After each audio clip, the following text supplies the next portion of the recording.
Chapter 1, Kidnapped. I am now an old woman. It's about time that I write my story down. How I became the queen of this lovely country. How I became who I am now. I know and finish this story. It will be put in the kingdom's archives, never to see the light of day. When people do read this story, they will think it's a fairy tale. I cannot help this. My job is to tell the truth, to let everyone know what happened and who I really am. The fact is that I was not always a queen. Now I hear you saying that this is true. I have been a princess. But now I tell you this, I was not always a princess. I was once a boy. This is my story on how I became the royal Sissy. I was born in the poor part of the capital. At an age where most children had the latest PlayStation and computer, my family was poor. I had no father and my mother worked so hard to make sure that we had enough to eat. Social services were never happy, as they thought, because we had old clothes or didn't have time to get our hair cut. But anyone who says my mother didn't love us is dead wrong. Her love for us was the reason we live. Our country was like the United Kingdom. They had a parliament and a monarchy. Some people hated the monarchy, and some people loved them. The country was divided. However, the queen had a daughter. This put a stop to all those that wanted to get rid of the monarchy. Amazing what a sweet little girl could do to save a monarchy. Even the prime minister knew that if he got rid of the monarchy, then the country would fall into a civil war. So he did his best to make the monarchy as popular as possible. I was born into this world. Except I was born in one of the poor parts of society. But I didn't know any better, so I was happy with my life. I loved my family. The only problem I had was that I was teased at school, because we were poor, and of course I looked like a girl because I had long hair. Sometimes I even wore my older sister's old clothes. Everyone thought I was gay and a sissy. I do not think that I was a sissy. I was just me. I did play with my sister's toys, but we didn't have that many. That doesn't make me a sissy. I was just me. When I was 11, it happened. I just came home from school where I felt a huge pain in my back. I fell to the ground. My friend came and started shouting. He said that it looks like someone has shot me. I thought, who would shoot me? I was just 11 years old and I never bothered anyone. My friend tried consoling me. I thought it would be better if he rang to get an ambulance. Looking back at it, he must have been in shock. I just remember the pain and thinking that I did nothing to get shot. I was so mad at everyone. But as the pain hurt my back so much, I thought that I shouldn't use my last minutes being angry at the world.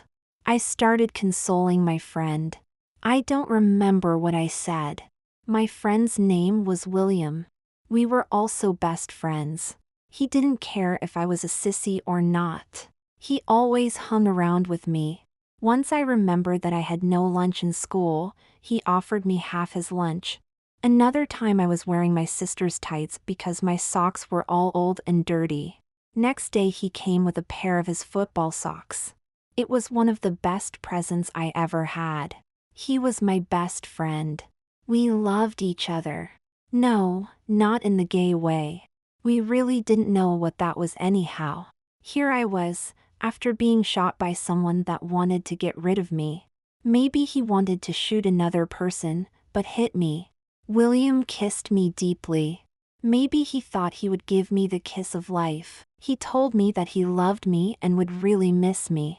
I heard an ambulance coming with 2 black cars. Who called the ambulance? As they were lifting me in the ambulance, I closed my eyes. Everything went slowly dark. I thought I was dead. The next thing I knew was that I was awake. I was lying in a huge bed with posts at the side and the pain was gone. I was tired though. I went to sleep again, and after I woke, I was still in the same place. I looked up and seen that everything was white. It must have been all those hospital lights that were pointing at me. They were really blinding. However, I could also see a bit of gold through the lights. Once again, I felt so tired and weak. I looked under my bed sheet to see if I had my arms and legs. I was happy that I had them, but I was also shocked. I was wearing a night dress. It was pink and white and had flowers or butterflies all over it. It was a girl's nightie. Then I looked at the bed sheets. They were also pink and fluffy. It was obvious that I was in a girl's bed. I was too weak to speak. I went back to sleep thinking I was with her dead or it was a dream. I woke up again. It must have been the next day. This time there were no lights or hospital things. I still was so tired that I could not speak. I looked around. It was obvious a girl's room I was in and I was in girl's clothes, but this girl was rich. She must have had about 100 stuffed animals and she must have had every toy that a girl could ever want. Then this nurse came and lifted back the bed sheets. She said that it was time for me to get dry. What did she mean by this? I looked down and seen that I was wearing a diaper. What the? Why was I wearing a diaper? Maybe it was because I was sleeping so much that I couldn't go to the toilet. I must admit it was very embarrassing getting my diaper changed when I was 11 years old and wearing girls' clothes. The nurse kept on calling me princess, which made my heart pump fast. Still, it was embarrassing. She must be blind that she couldn't see that I was a boy. Then she sat beside me and took this baby bottle and stuck it in my mouth. I was about to spit it out again, but she explained that I was too weak yet and I needed something to drink so I wouldn't fade away.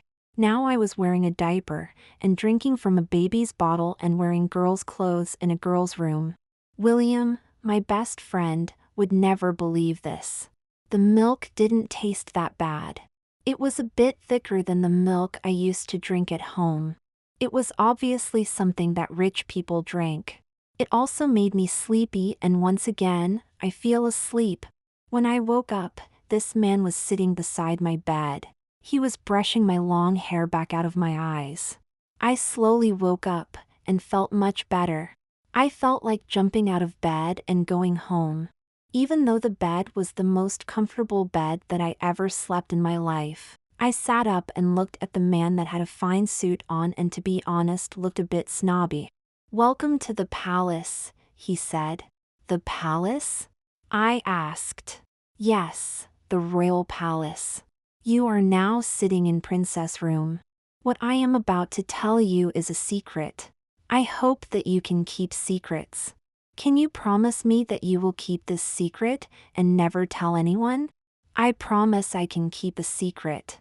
You have been kidnapped, but now you have a choice. You can go home or do your nation a service. Before you decide, let me tell you what we hope you will do. The country is in crises. Some people have kidnapped our princess. You can see that this could bring our country in a civil war if people find out that she is kidnapped. We have noticed that you look exactly like the princess. What we are asking is that you will be the princess until we find her. When that is done, you and your mother will never have to worry about being poor again. Now, I know that you are a boy, but our intelligence shows that you like being a sissy, so this might be fun for you. No one knows about this except your maids and the Prime Minister. Not even the King and Queen know. We are afraid that they will go in panic and people will know that there is something wrong.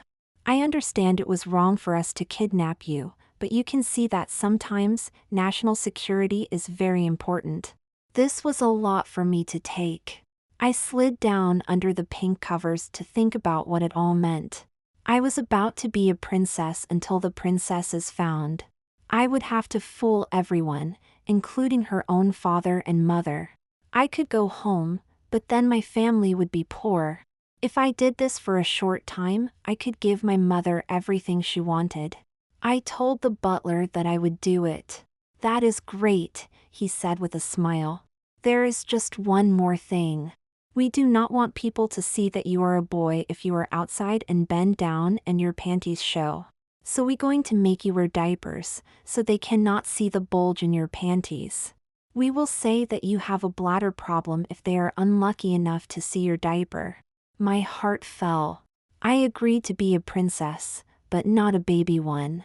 But this was part of my new job and it was for the good of the country. But still, diapers?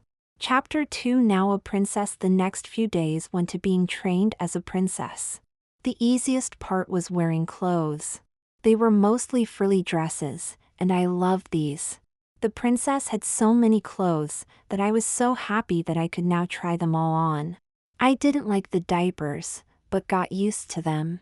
They were big and I must admit comfortable. I could pee anywhere I wanted to, and after a few days, I found myself doing it without even knowing it. I was slowly losing control of my bladder. I was taught everything about being a princess, how to smile and shake hands and how to look cute. I was taught how to speak and even when to speak. I was taught how to neigh and when others should neigh and when others should neigh for me. They also bought a beautician that curled my hair that was already long to look a bit more like the kidnapped princess's hair. She has straight hair but it curls at the bottom. Now my hair looked the same. She also did my nails, so they didn't look so poor and were clean. I liked when she put the nail polish on. I looked in the mirror. I could no longer see that I was a boy. I was now a princess. It was time that I had to see my dad, the king. I put on a satin white dress with a pink ribbon around my waist. I also had the same color ribbons in my hair. I thought that number 11-year-old girl would wear such a petticoat and ribbons, but then again I was no ordinary girl. I was a princess. Or to some a royal sissy. I went into the sitting room where I met the king and the queen. I heard that you were sick the last few days, he said, looking at me sternly. Yes. Yes, what?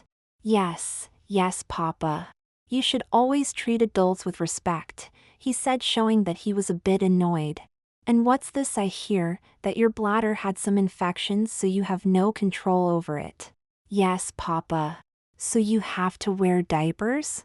Yes, Papa. So now my girl that is supposed to inspire other girls across the country is wearing diapers like a baby. I will tell your staff to get rid of your bed and give you a crib and nursery. Maybe this will help you control your bladder. Please, Papa, not a crib, it's not my fault. Please, you dare to speak against me. A crib it is. Get your bladder together. I ran out from the room and went up to my room. I didn't care how impolite this was. I didn't care that he was the king. I was doing him a favor. I was stopping a civil war. When I came up to my room, the staff was busy taking everything that an 11-year-old would have and replacing it with a crib and changing table. I wasn't going to stay here. I ran out into the garden and hid in some bushes. I knew that my dress was torn and it was dirty. I didn't care anymore. The king, who is supposed to be my father, was so mean and the queen didn't say a word. What a great mother she was. I just sat in the bushes bawling my eyes out.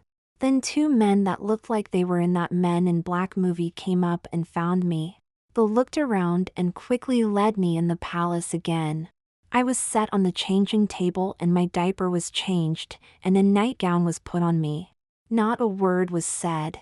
I was afraid someone would spank something or me. But the nanny and the other staff were just quiet. This was a punishment in itself. I felt like screaming or them screaming at me. The butler came in and didn't say a word.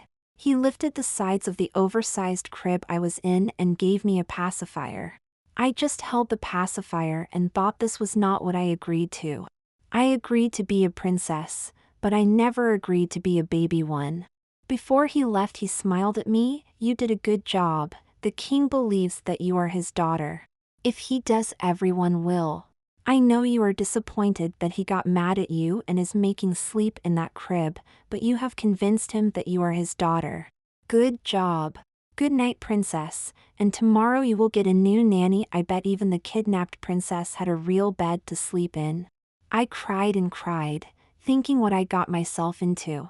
I put the dummy in my mouth to keep me from shouting at the top of my lunges. I fell asleep. No longer a royal sissy, but a royal baby sissy. The next morning was woken up. As I opened my eyes, I thought I was dead. It was my mom looking down at me. "Hi, princess," she said. "Mom, it's you." "Do not call me mom here. I am so happy to see you again. I thought you were dead." They wouldn't tell me what you were in. Then they told me the truth, and I must admit you do look like a girl. You look so pretty, and I am happy and so proud of what you are doing. Thanks. When I am here, do not tell anyone that I am your mother. Only a few people know. We cannot let too many people really know who you are. It's not just for the princess' sake, it's also for your sake. Remember how big of a temper the king has. That's why you have to sleep in a crib. I know. I understand all this. I may be blonde, but I am not stupid. Okay, let us get you dressed for today. You are visiting a retirement home. You will be wearing a denim skirt and a blouse as well as your diaper. What if people see my diaper? You have to be careful. I got my skirt and blouse on as well as the diaper. The shirt went to my knees, and I was denim, so it wouldn't fly up and show the whole world that I was a baby. I was happy about this, and when I looked in the mirror no one could see that I was a boy. I looked like the princess. I was the princess now. The limo came and I climbed in it. I was never in a limo before, and I can tell you that it is an experience that you have to try. If you're thirsty, there is a drink, and if you are hungry there are some chocolates. If you were driving far, then there was a PlayStation and DVD. A thought came to my mind that I wished the princess would never be found. I could get used to this life of pretty clothes. I even liked the diapers. I don't know why, but I liked them. As long as others didn't see them, and teased by saying I was a baby. At any case, if they did see them, they wouldn't see what was below them, which would be far more embarrassing, I assured myself. We arrived at the retirement home. I got out but was nearly blinded by all the lights. There were so many that was taking picture. Honest, what's the big deal? I just got out of the car. But I suppose it was weeks since they seen the princess, so this was a big event. I smiled at them and waved as I was taught. Then I saw this little girl about 4 years old that had flowers in my hand. I obviously made a mistake because I walked towards the girl and said hi to her. I could see that she was extremely happy and gave me the flowers. While I was doing this, the security was in a panic. They thought I was too close to the people. I didn't mind them, it was fun after all these weeks with adult servants and the grumpy king and silent queen. After the fuss outside, I listened to the security guards and went in the retirement home. There must have been 100 people that wanted to shake my hand or kiss me on the cheek. After speaking with the old people, this old man asked me to sit on his lap. One of the security guards said it was okay, and that it would be a good picture in the newspaper. Little did he know this would be a national embarrassment. I sat on his lap, and while I sat, the denim skirt rose up and then I could see a lot of pictures being taken. Everything happened so fast that I was rushed out of the home by the security guards. Needless to say, I was embarrassed. I didn't know what was happening. Our drive back to the palace was quiet. I thought the visit went quite well. I smiled and I shook hands. I was the charming princess. But then Mom came into me and looked a bit disappointed with me and said that I was on the front page. I smiled until I seen it. Princess wears diapers after sickness. Tears came to my eyes as I seen this. There was a picture of me on the old man's lap. Everyone in the country could see the diaper. Now everyone thought that I was a baby. I could never show myself in public again. Chapter 3. Now a princess forever. There were whispers around the palace. Everyone knew that I wore diapers. At least they did not know that I was really a boy. Even though I no longer felt like a boy, I felt like a girl. Not because my hair was now longer, but I felt like a girl. It was not just because the pretty clothes and the dresses and tights and nice shoes. It was because I felt more like me with these on. It was not just because of all the dolls I had and the other toys. It was because I loved playing with them. What would happen when the real princess returned? Would my mother raise me as a girl, or did I have to go back being a boy? This saddened me. I didn't want to be a girl, because I already knew that deep down inside me that I was a girl. And now everyone in the nation knew that I wore diapers. This made me blush. But to tell you the truth, I got used to them. I liked the special attention that Mom gave me when she was changing me. It was like we were so close during these changes. I know that is so hard to explain. Someone at my age that was happy to wear diapers. Of course, I didn't like the idea that everyone now knew that I wore diapers. How would I ever go out again? I hid myself in my room after part of my secret, was revealed to the whole nation. When I turned on the TV, I saw some smart people trying to discuss why I needed diapers. Some thought that I became incontinent after the sickness the palace said I had. Others say that I was spoiled and was never potty trained. On some programs they made fun out of me, saying that I probably slept in a crib. If they only knew. I hid in my room, only going down to eat with the king and queen. She said nothing and did not even look at me, neither did the king. He was obviously disappointed with me and said that I brought shame on the royal family. This was hard because after every mealtime I rushed up to my room and cried and cried. I was so unhappy. It wasn't my fault. After a few days, the Prime Minister came into my room. It was a shame that the newspaper took pictures of your diaper, he said. I know. You should have been more careful. I tried to be. The staff here at the castle has tried to dampen this, but it is hard to. We have not achieved anything and the king is quite mad at the whole incident. I noticed. It's not your fault. You are still doing a great service for the country. Look on the bright side, if you had panties on, they would have seen your boy's thing and that would be far worse. I suppose. Keep your head high. You have to realize that a princess is always in public eyes and everything you do and say will be in the media. You have a big responsibility and it is hard. You have to be someone else and you have to be a sissy in order to do it. You should know that I respect you fully for what you are doing. I will try to support you as fully as possible. I am on my way to hold a press conference to get this under control. Are you? Thanks. And with that the Prime Minister left. I looked out the window and thought for a few minutes. Then I called my mother in and told her to find my best petticoat dress. The white and yellow one with the ribbons and lace. She quickly put this on, and then tights and Mary Jane shoes. I said thanks, and said I was going for a walk. I rushed down some hallways that no one ever used. My security guards tried to follow me, but the palace is like a maze, so it was no problem losing them. Finally, I came to the press room. I peeked through the door and seen that the Prime Minister was sweating. The press obviously did not accept his excuses. I rushed into the room and walked up to the journalists. The Prime Minister was in shock as I stood there. He wanted me to leave, I can see by his face. But this was my problem, and I would take care of it. The press was so quiet that you could hear a needle falling.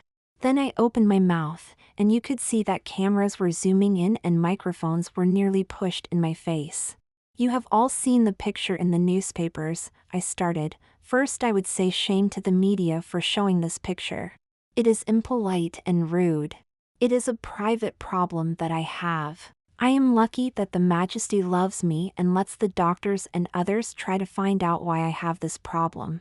You all know that I was very sick and this problem I have is something I have to live with. It was deeply embarrassing to me and I cried when I heard that I had to wear diapers. It made me feel like a baby. But I tried to be brave and trust that the doctors could make me better again.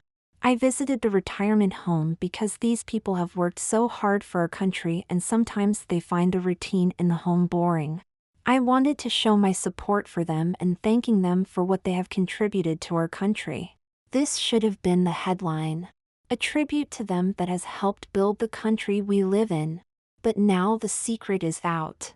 You all know that I wear diapers at the moment. Think that there has to be a press conference about this. This is a little thing. A lot of children wet their beds. A lot of children have problems with their bladder. Why don't you write about them or how they get bullied? I don't want the country feeling sorry for me or thinking this is a national disgrace. I think that children that have cancer or other serious sickness should get our sympathy and attention. My health does not need prayers and media attention. The child that is dying because of cancer or has just lost a leg because he was hit by a drunken driver needs prayers and media attention. I turned around and seen the king. He obviously rushed when he heard that I was in the press room. He thought I was going to make a fool of myself. I walked towards him, and for the next few minutes that seemed like a lifetime we looked at each other. Finally he hugged me and told me how sorry he was and that he was proud of me. I cried once again, but this time it was not because the king was mean, but I was happy. The next day I sat in my room reading the newspaper. It showed a picture of me in the press room. I couldn't believe my eyes. I looked like a girl. I even stood like a girl. The newspapers wrote that my heart went out to children that were sick or dying.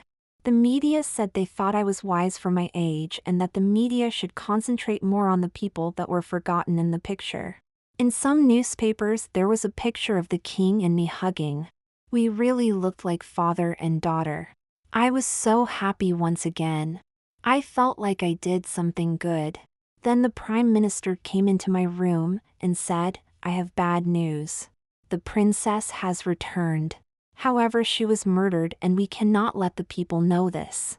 The king knows the whole story now. He wishes to speak with you." Chapter 4. Now a real princess forever. I was saddened and my heart went out to the dead princess. Imagine what she went through with the kidnappers. Imagine the death she had. Now I had to see the king who really knew who I was. I was not his real daughter. I was an imposter. I was not even a girl. I was a royal sissy. I was afraid that he would behead me for lying to him, pretending that I was his own daughter. When I came to the king, I was surprised that he was not dressed in black. He told me to sit on a chair and not to say a word. This could not be good. But looking back, he knew I had a big mouth and this would be the only way that he could finish a sentence. My daughter is dead. This is a major disaster for the country and could mean the end of the monarchy.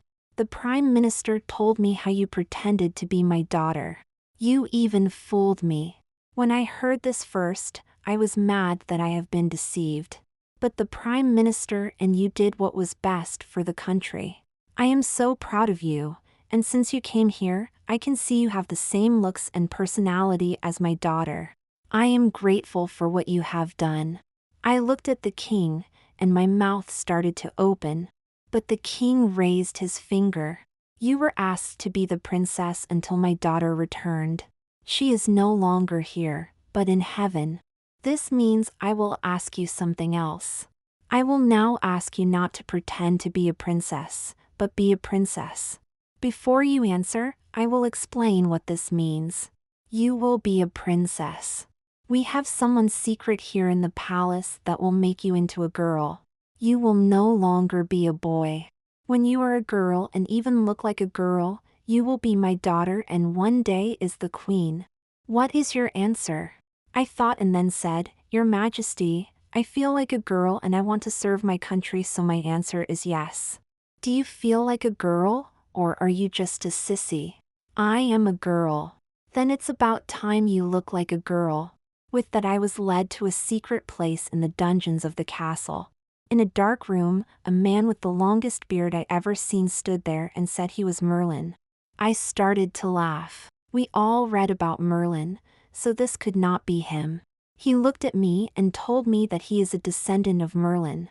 But he had far more knowledge and was much better. Then he told me to take of my clothes. A girl on the outside. A girl on the inside. But a body of a boy, he said. He told me that he would give me a drink. That I will now be transformed into a girl. I was never to tell anyone what this drink is, how it tasted or what color it was. I will keep this promise now. but I can say it didn't taste good, and the color was strange and a color I never seen before. I drank it. I felt like I was going to vomit but managed to swallow it. Then a green radiation like light glowed from my body. First I felt like I was burning. I feel pains throughout my body, as if there were snakes crawling through my body. I fell to my knees. It hurt so much and it felt like I was being kicked in the chest, throat and my privates. I thought that this whole thing was a trick. I was really being executed. Everything went black. Chapter 5. Now it's my turn. I woke up later in my bed. The pain was gone and I just felt a bit tired. I looked below the sheets and I had some breasts. Wow. I was surprised to see these, even though they were not that big. I looked a bit further down and seen I was wearing panties.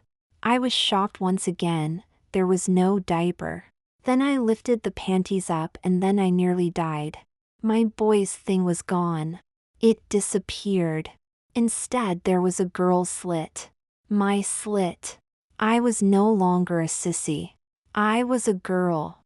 Mom came in and explained that I was now a girl.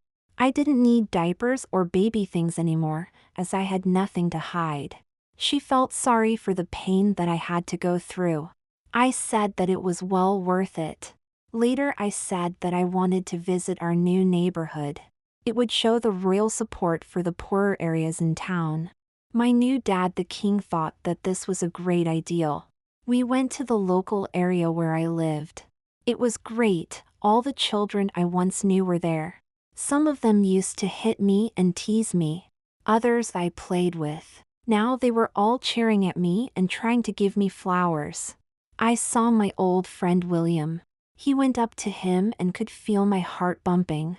I really missed him. The last time I seen him was when I was shot. I spoke to him a lot and then gave him a hug. I felt like kissing him, but knew that this would be in the newspapers the day after. When I hugged him, I heard some shots. I looked around. The security guards was on the ground. There was a pool of blood around them. Then some men in black masks told everyone to hit the ground. No way was I going to dirty my pretty dress over this. While everyone hit the ground, I stood up.